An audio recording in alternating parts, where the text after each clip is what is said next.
the beauty of a dandelion. You have the actual dandelion. You have the green part that's bitter. And then you have this. If you've ever purchased dandelion from the store, this is what you would see.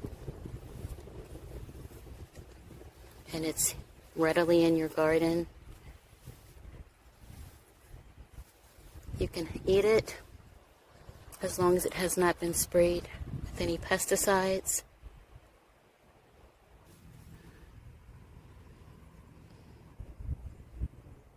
So beautiful. Dandelion tea. We're back inside after a long and beautiful day.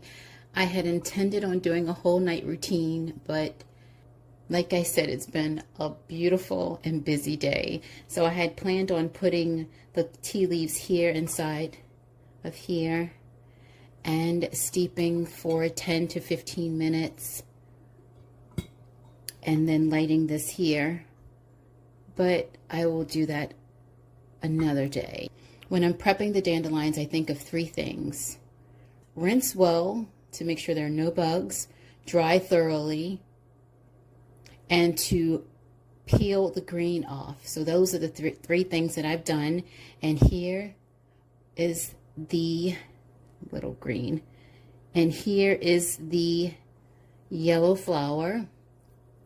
It's so sweet and mild. Inspired to just take this and actually put it inside here.